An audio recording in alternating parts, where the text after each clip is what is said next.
ver uma história e vamos associá-la com o momento que nós estamos vivendo.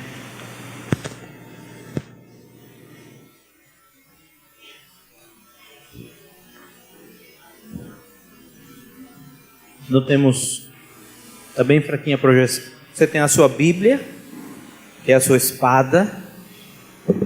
Tem alguns que têm a espada ela física e outros a espada virtual, né? Diz assim a palavra do Senhor, Êxodo capítulo 17, a partir do verso 8. Amém? Qual com amém? Todo mundo abriu? Diz assim a palavra do Senhor: sucedeu que os amalequitas vieram atacar os israelitas em Refidim. Então Moisés disse a Josué: escolhe alguns dos nossos homens e lute contra os amalequitas. Amanhã tomarei posição no alto da colina, com a vara de Deus em minhas mãos. Josué foi então lutar contra os amalequitas, conforme Moisés tinha lhe ordenado. Moisés, Arão e Hur, porém, subiram ao alto da colina. Enquanto Moisés mantinha as mãos erguidas, os israelitas venciam. Quando, porém, as abaixava, os as amalequitas venciam. Quando as mãos de Moisés já estavam cansadas, eles pegaram uma pedra e a colocaram debaixo dele, para que nela se assentasse. Arão e Hur mantiveram erguidas as mãos de Moisés, um de cada lado, de modo que as mãos permaneceram firmes até o pôr do sol. E Josué derrotou o exército amalequita a fio de espada. Amém? Amados, essa é a primeira batalha que o povo de Israel teve que lutar após a sua saída do Egito. A primeira batalha que eles tiveram que enfrentar, e não foi por acaso que foram contra os amalequitas. Os amalequitas, eles simbolizam uma força opositora ao povo de Israel ou ao povo de Deus. E nos nossos dias, nós temos visto muita força opositora à vontade de Deus, ao povo de Deus, à palavra de Deus. São amalequitas, espírito dos amalequitas. E o que acontece? Acontece aqui uma história muito boa, mas eu gostaria de ir por partes e que você entenda uma coisa. Eu comecei a entender na minha vida que nenhuma batalha aqui embaixo na terra é vencida se não termos o entendimento que ela começa lá em cima, no reino espiritual. Porque o reino espiritual, o reino terreno é um reflexo do reino espiritual. Ok? Então, nenhuma batalha aqui embaixo ela é vencida se não vencermos ou começarmos essa luta lá em cima. Efésios capítulo 6, verso 12 diz assim que nossa luta não é contra pessoas, não é luta corpo a corpo, é contra potestades, hostes, contra poderes, contra dominadores das regiões celestiais. Essa é a nossa luta espiritual. Então, se a nossa luta não é contra seres humanos, e a palavra diz que é contra poderes e autoridades dominadores desse mundo de trevas, forças espirituais do mal nas regiões celestiais, nós precisamos entender também que as nossas armas não serão materiais, nem carnais. 2 Coríntios capítulo 10. 2 Coríntios capítulo 10. Por uma parte é bom que não tem mídia, que a gente abre a Bíblia e vai se acostumando melhor, né? Que a mídia mal acostuma um pouco a gente. Mas está aí? Que bênção. Pode tirar. 2 Coríntios capítulo 10, versos 3 a 5, diz assim a palavra do Senhor: pois embora vivamos como homens, não lutamos segundo padrões humanos. Verso 4: as armas com as quais lutamos não são humanas, ao contrário, são poderosas em Deus para destruir fortalezas. Destruímos argumentos e toda a pretensão que se levanta contra o conhecimento de Deus e levamos cativo todo pensamento para torná-lo obediente a quem? A Cristo. Essa é a nossa responsabilidade, entender isso. A gente às vezes pensa não, que a nossa luta é contra as pessoas, contra partido A, B e tal. Não, a nossa luta é mais em cima. É por isso que precisamos entender que as armas não são humanas. E aí eu quero que você perceba nessa história que nós vimos algumas questões fundamentais para a nossa vida espiritual. A palavra diz que os israelitas estavam lutando contra um povo que era descendente de Amaleque,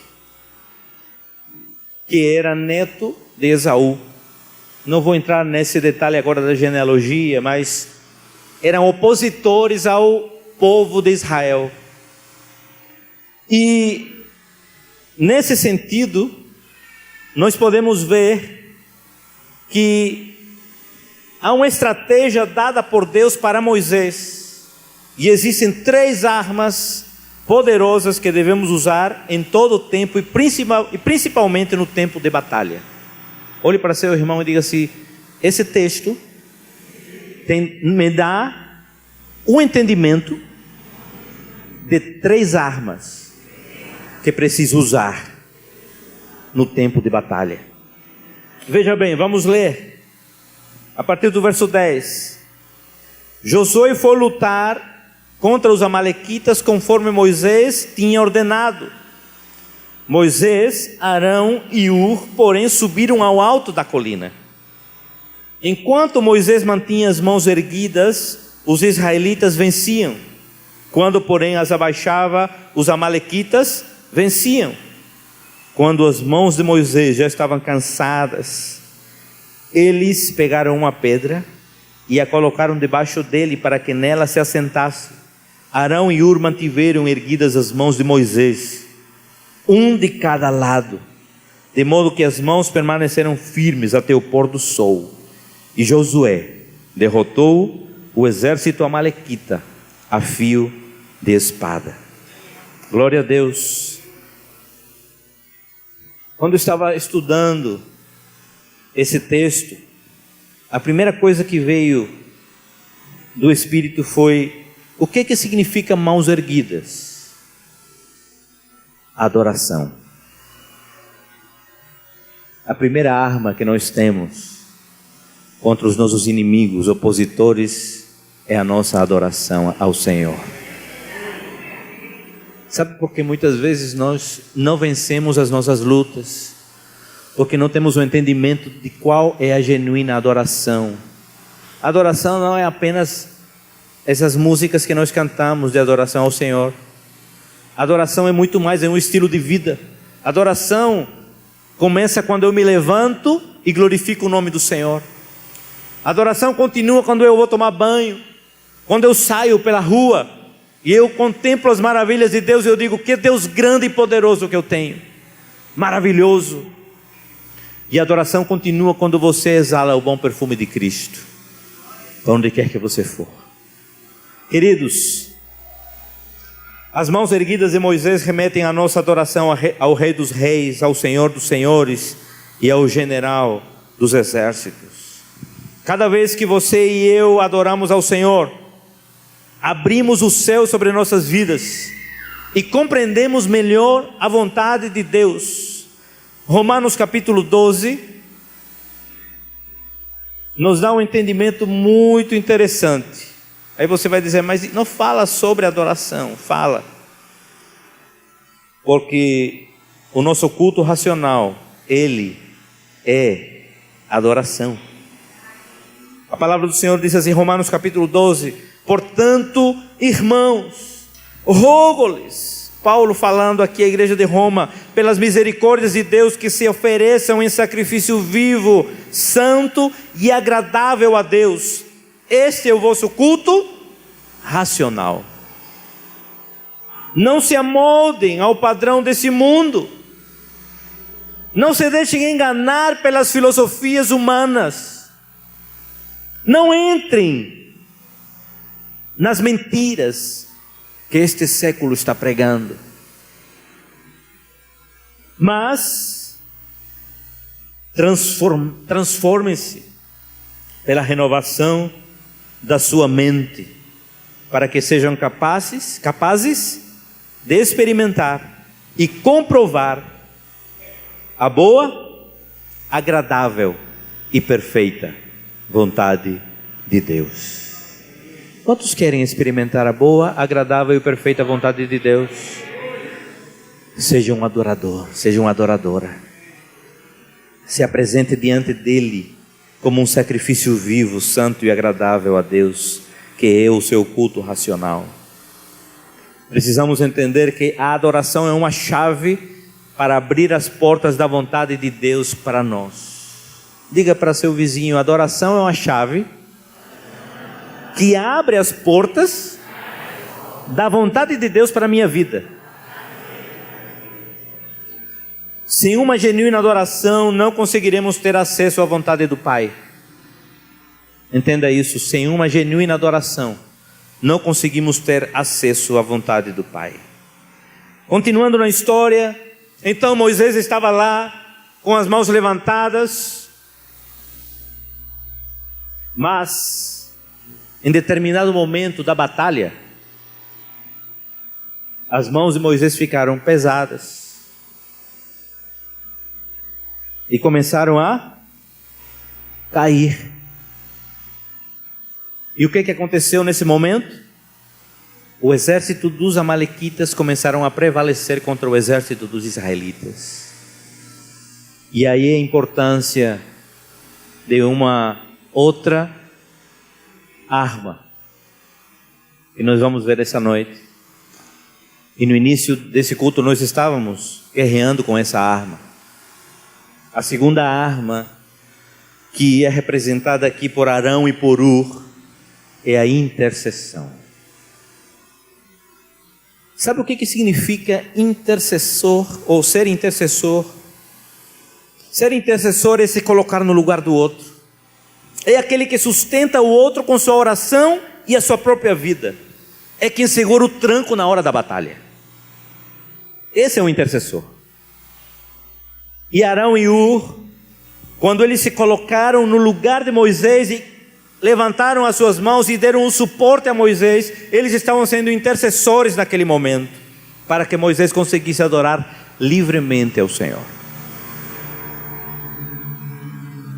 Temos que entender que uma igreja que não intercede, que não sente a dor alheia, que não se posiciona no lugar de quem sofre, não entende o que é batalhar em prol do reino.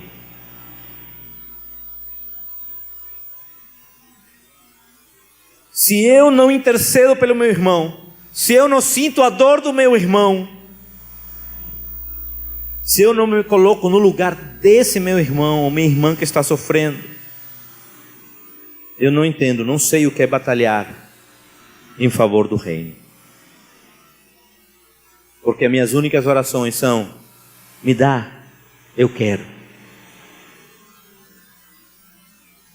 E não é isso que o Senhor quer para nós. Eu já disse e sempre repito, quando a igreja fica em silêncio, eu me alegro, porque é sinal de que está percebendo. Quando tem muito glória, talvez, certa vez meu pai estava visitando uma igreja lá no Peru, e o irmão que estava conduzindo o culto disse assim: irmãos, quero anunciar que o irmão fulano de tal acaba de falecer. Aí uma irmã: glória a Deus. É porque a gente às vezes se acostuma tanto a glória, dá glória por tudo, e não fica em silêncio para ouvir a voz de Deus.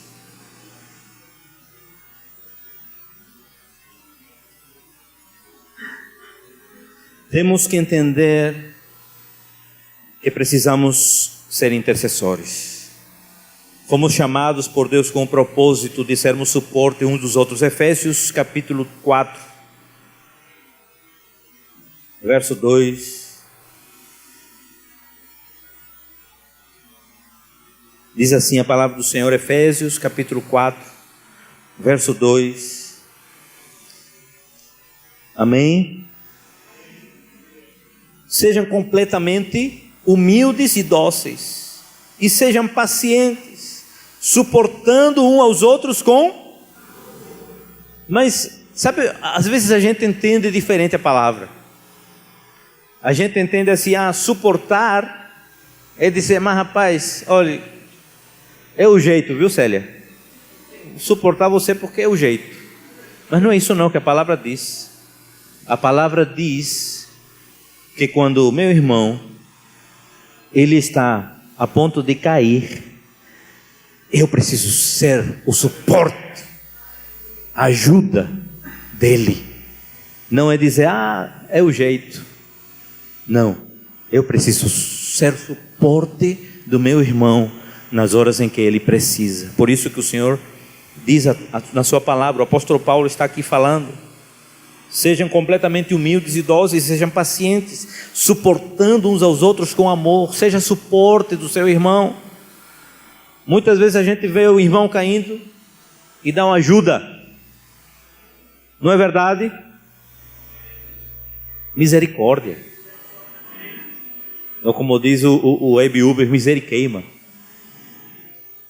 Queridos, sejamos suportes, sejamos intercessores uns dos outros. Olhemos para o nosso irmão, que nós possamos conseguir sentir a dor do outro. Sabe, tantas notícias que permeiam no nosso meio de comunicações nos deixam insensíveis. Principalmente quem assiste aqueles jornais que são bem, não sei nem como dizer a palavra, né? Tendenciosos, né? Maliciosos, que só mostram sangue.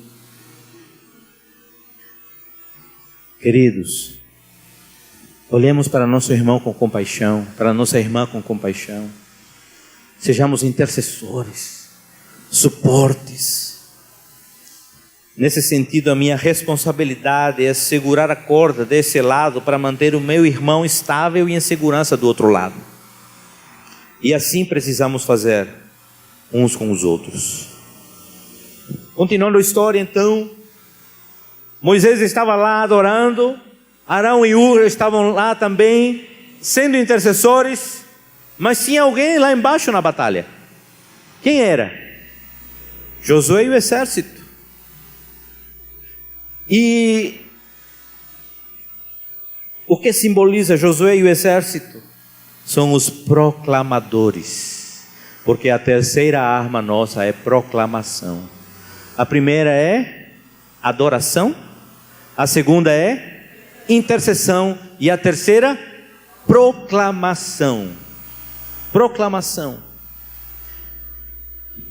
Todos nós somos soldados do exército de Deus, amém? Por esse motivo, todos precisamos estar preparados para o campo de batalha. E aonde é esse campo de batalha? No dia a dia. É todos os dias.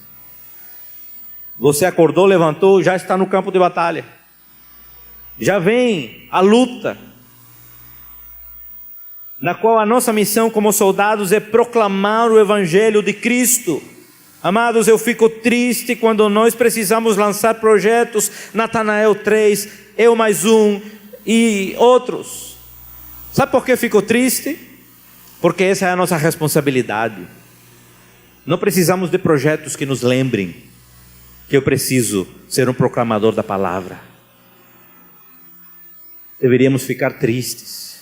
E mais tristes ainda quando o projeto está aí e eu fico sentado na minha, porque não sinto a dor daquele que não conhece a Cristo. E ainda muitos dizem assim: porque é muito difícil.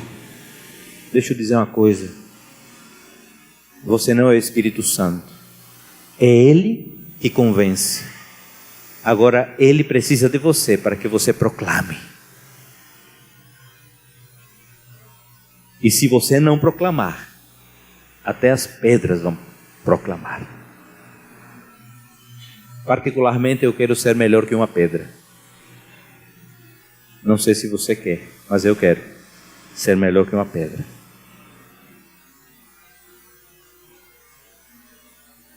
O que diz em Marcos capítulo 16?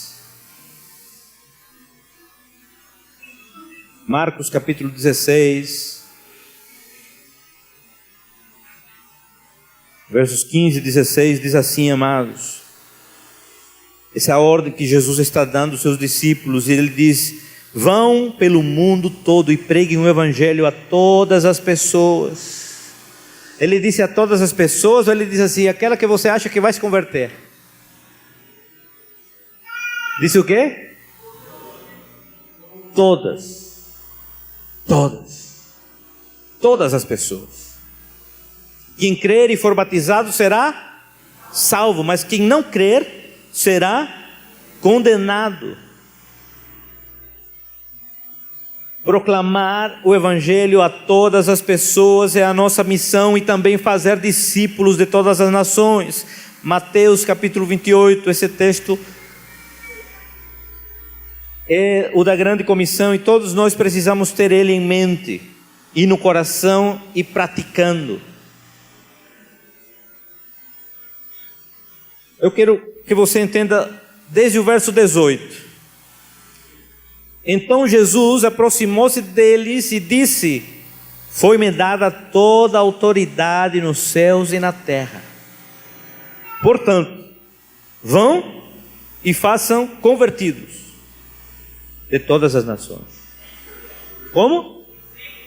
Discípulos de todas as nações, batizando-os em nome do Pai e do Filho e do Espírito Santo, ensinando-os a obedecer a tudo que eu lhes ordenei, e eu estarei sempre com vocês até o fim dos tempos. Aleluia. Só que para que esse aleluia seja melhor, porque Ele estará conosco, nós precisamos fazer a nossa parte. Fazer discípulos. A proclamação, amados, precisa ser natural, espontânea e constante. O que quer dizer isso? Natural, porque assim como eu preciso de me alimentar todos os dias, também eu preciso entender que a proclamação é diária. Com quem eu encontrar na rua, eu preciso, no mínimo, dizer: Jesus te ama e tem um plano na tua vida. Só que nós temos vergonha. Cuidado, porque a palavra diz: aquele que se envergonhar de mim, no dia final eu me envergonharei dele. Cuidado. Vergonha nós temos que ter de não proclamar. É espontâneo, porque a gente precisa fazer isso de maneira natural, comum e constante, porque é sempre.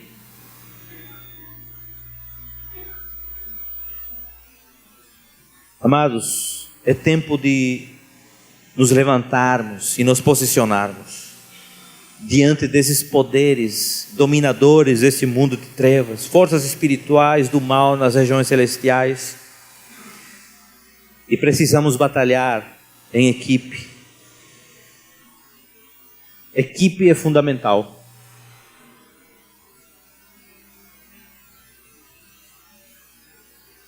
Jesus, quando estava entre nós, Ele formou uma equipe. Ele pegou 12 para trabalhar com Ele. E desses 12, 3 começaram a fazer o que nós lemos aqui em Êxodo. Pedro, ele foi o proclamador, ele iniciou a proclamação do evangelho na igreja primitiva. João era o adorador, aquele que se deitava a cabeça no peito de Jesus, era próximo, adorava o Senhor. E Tiago era intercessor, aquele que deu sua vida pela igreja, morreu pela igreja. Jesus entendia que uma equipe era necessária, assim como essa equipe que venceu em Refidim. Moisés adorava no monte, Arão e Hur seguravam os braços, eram os intercessores, e Josué e o exército eram os proclamadores. Por que proclamador se Josué estava com espada? Qual é a tua espada hoje? Esse aqui é o evangelho, e você precisa proclamá-lo, proclamá-lo, proclamar.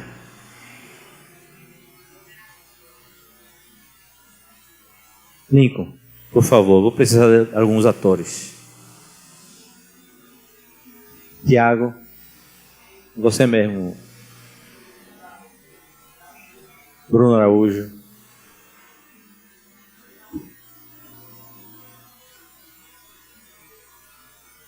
Por ordem de idade, Lincoln vai ser Moisés.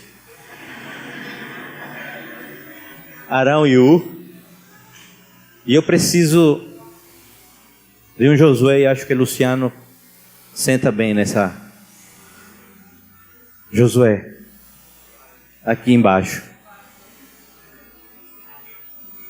Josué estava lutando, exatamente, venha com a espada, não deixa a espada não. Josué estava lutando. Moisés estava adorando. Presta atenção, Moisés. Adorando. Só que quando Moisés começou a se cansar, Deus enviou uma equipe de intercessores para segurar os braços, e ele conseguiu, porque enquanto ele estava adorando e os intercessores segurando as pontas, Josué estava aqui batalhando, e não apenas batalhando, mas sentado não, né, Josué? E aí o que acontecia? O povo de Israel com Josué prevalecia. Sabe o que eu quero que pelo menos você saia com isso para casa?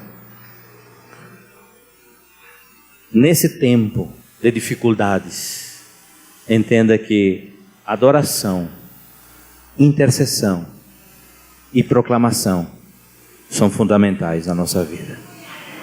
Sem isso, não venceremos nenhuma batalha, mas com esse entendimento nós venceremos as batalhas. Obrigado, atores. Amados, glória a Deus, glória a Deus. Todos nós precisamos viver em espírito de equipe. As pessoas às vezes acham que são autossuficientes e querem fazer isso. Eu consigo só. Ninguém consegue nada só ou sozinho. Uns precisamos dos outros. Uns precisamos dos outros. Interessante que Túlio colocou as pessoas aqui para dar as mãos e profetizou um espírito de unidade na hora da adoração. Tínhamos combinado alguma coisa? Nada. Apenas a música que eu tinha falado. Mas é isso que faz uma equipe vencedora. A adoração, a intercessão e a proclamação, mas todos unidos, sabendo que essa equipe precisa ter o mesmo foco. Em nome de Jesus, nós vamos nos unir. Tem uma música, não sei se está no ponto, que me chamou muita atenção. Estava ouvindo ela hoje, no início da tarde, em casa, adorando um pouco.